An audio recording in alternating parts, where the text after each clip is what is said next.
একটি স্বপ্ন আর পাহাড় সমান বাস্তবতা। এই ২ এর সমন্বয় করে রীতিমতো বিশ্বকে তাক লাগিয়ে দিয়েছিলেন সেই স্বপ্নের পদ্মা সেতুর। ৪ বছর পূর্ণ হয়েছে। ৪ বছরে পদ্মা সেতুর অর্জন ৩,৫০০ কোটি টাকার বেশি টোল আদায় হয়েছে। যান চলাচল করেছে ২.৫ কোটির বেশি। আপনারা জানেন যে এই পদ্মা সেতু যখন তৈরির উদ্যোগ নেওয়া হয়েছিল, তখন আন্তর্জাতিক ষড়যন্ত্রের কাছে অনেকটা হার মেনে গিয়েছিল বাংলাদেশ। কিন্তু একজনের দৃঢ় নেতৃত্বের কারণে বাংলাদেশ তার কাঙ্ক্ষিত লক্ষ্যে পৌঁছেছিল। সেই ষড়যন্ত্র মিথ্যা প্রমাণিত হয়েছিল কানাডার আদালতে। এই বাংলাদেশের উন্নয়ন এবং শেখ হাসিনার নাম অঙ্গাঙ্গিভাবে জড়িত।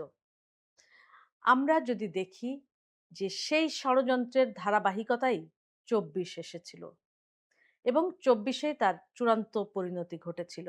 বাংলাদেশকে পেছনের দিকে নিয়ে যাওয়ার যে ষড়যন্ত্র ছিল, সেই ষড়যন্ত্রই তারা করেছিল এবং ডক্টর ইউনূসের নেতৃত্বেই সেই ষড়যন্ত্র তারা সফল হয়েছিল। ৭৫ এ যেমন তারা সফল হয়েছিল, তেমনি ২৪ এও তারা সফল হয়েছে সেই অপশক্তি। এই অপশক্তির অগ্রযাত্রায় বাংলাদেশের সকল উন্নয়নের যে ধারাবাহিকতা বা কর্মকাণ্ড সবই থমকে গিয়েছে।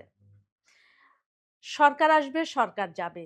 কিন্তু জনগণের জন্য যে কর্মকাণ্ড বা জনগণের জন্য যে কাজ সেটি থেকে যাবে।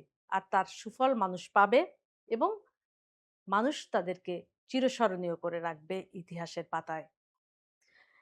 এমনইভাবে বাংলাদেশের অগ্রযাত্রার যে ধারায় নিয়ে যাচ্ছিলেন ধাপে, ধাপে সে জায়গায় বাংলাদেশকে থামিয়ে দেওয়া হয়েছে। এজন্যই মাহাথির মোহাম্মদ বলেছেন, বাংলাদেশের মানুষ শেখ হাসিনার মতো ভিশনারি লিডারকে বুঝতে পারেনি। তারই প্রমাণ আমরা আজ দেখছি, বাংলাদেশ সেই তলাবিহীন ঝুড়িতে পরিণত হয়ে যাচ্ছে।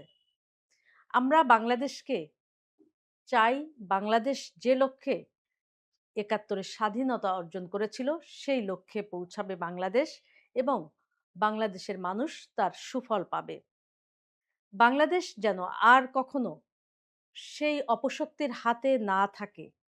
বাংলাদেশের মানুষকে সেই জায়গায় ঐক্যবদ্ধভাবে বাংলাদেশের মানুষকে সেই সংকল্প নিয়ে এগিয়ে যেতে হবে। তাহলেই বাংলাদেশ তার কাঙ্ক্ষিত লক্ষ্যে পৌঁছাবে এবং বাংলাদেশ আর পথ হারাবে না। উন্নয়নের যে ধারা, সেই ধারায় বাংলাদেশ আবারও উদ্ভাসিত হবে তার স্বমহিমায়। দর্শক, আজ এ পর্যন্ত। আপনারা ভালো থাকবেন আর আপনাদের মতামত জানাতে ভুলবেন না।